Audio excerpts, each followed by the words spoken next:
Yo, hello, dungeon crawlers. Nice to see you again. Thank you for the streams. It was fun. So, I decided to make some videos here to make up for whatever happened on the stream today. We are obviously gonna make an event out of this. And, it's gonna be for tomorrow. It's probably not gonna be for tomorrow if you watch this in the future, of course. But we figured out how to get the Leviathan. There's been a lot of rumors out on the internet about how far you need to get out. 5,000 meters, 6,000 meters. Yesterday and today, we both days did it with 3,000 meters. Just around it.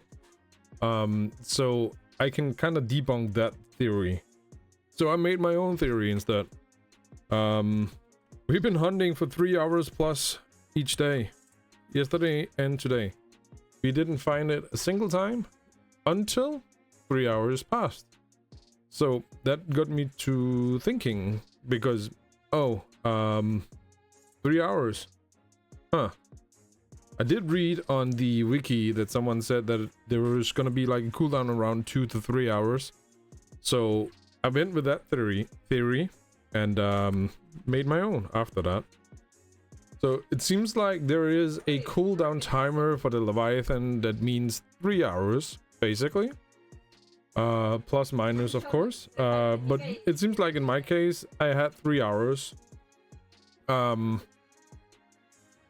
can I tell that? Well, I started a private server, and that private server has been going on for as long as I've been streaming. And I streamed for like 3 hours, and after the 3 hours mark, the Leviathan could spawn. Surprisingly. We've been bribing the entire time, so we lost a lot of fragments, obviously, without being able to find it. But then today I said, oh my god, I think I cracked the code. I think I understand how this works now. It's basically how the entire BloxFruit works. So I got to thinking, like, okay, how does it work? Well, we have the boss timer. I can't really remember exactly how the boss timer is right now for whenever what boss is spawning and so on, but let's say a boss is gonna spawn after 30 minutes, and when it dies, a new counter starts that is 30 minutes. So if you are starting up a private server, you don't have any bosses at all, but you can buy an item to spawn all the bosses, obviously. I don't know if that item is gonna help with the Leviathan. No clue, haven't tested it out. But the boss timer, you have 30 minutes maybe, and we have an hour, and then you kill something and you have to wait another hour. So when you start a new private server, you have to wait that hour for it to spawn. So basically, what we else have here, we also have the full moon timer. When you start a private server, there is a timer from whenever the server starts until the full moon. It's not gonna be a full moon cyclist. Because when you start a private server, it doesn't start up on like straight after full moon has been like going on and so on. So you don't have to wait for it to become a half moon and then full moon and so on. So you basically cut the timer by around a half moon cyclist. So when you had to farm the V4, it made sense for you to restart the server and then start over again, because then you could cut some of the timer. Obviously you wouldn't be able to train as long, but well, you get the full moon faster, so it made sense. You would not be able to do this on the boss timers because it is a timed event, and the same with the Leviathan spawn here. It is 3 hours, so if you make a private server, you have to wait 3 hours. So how can you cut this? Can you do it?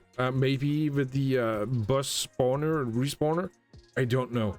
But another way you can do it is to join any public servers. You would not know how long that public server has been going on. You would have to think about it as, well, people has been constantly farming in here. They don't know about the timer maybe.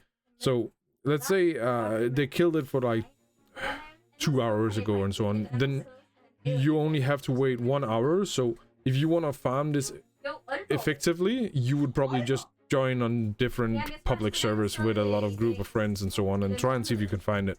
And then maybe hope you're gonna find a server where the timer is low, like really low or something. I don't know if the public server will have a 3 hours cooldown as well, but I do believe so.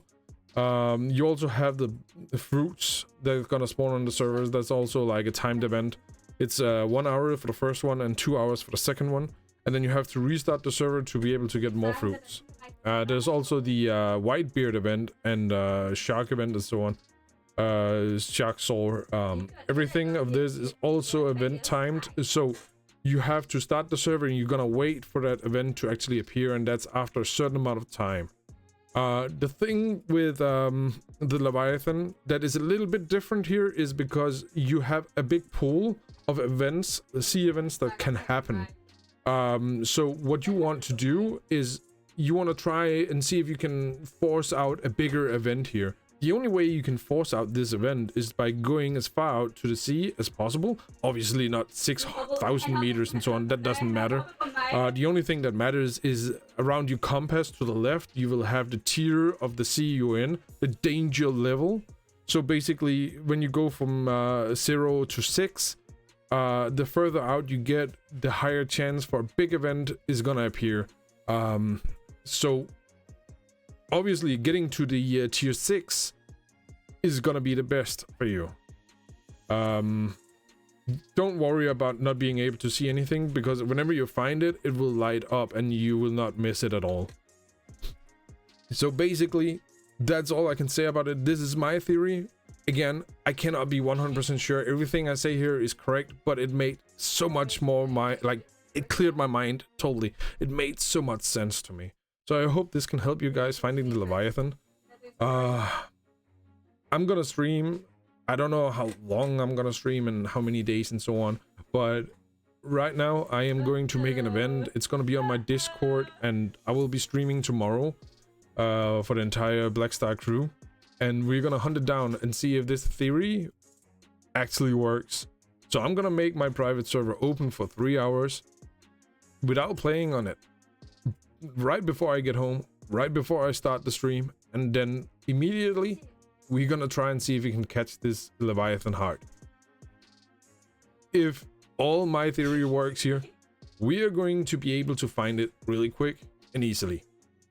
There will also be another video on YouTube after this or before this, depending, and it will actually tell you, or not tell you, it will actually show you my second chance at finding the Leviathan, and that is right after the 3 hours mark, and it is also around 3,000 meters out. I will look at the compass to show you how far it is from the Tikia outpost, so you can see how far out we did go. I hope everything here is gonna help you out with your hunt. All right, peace out, man. See you on the stream. Hey.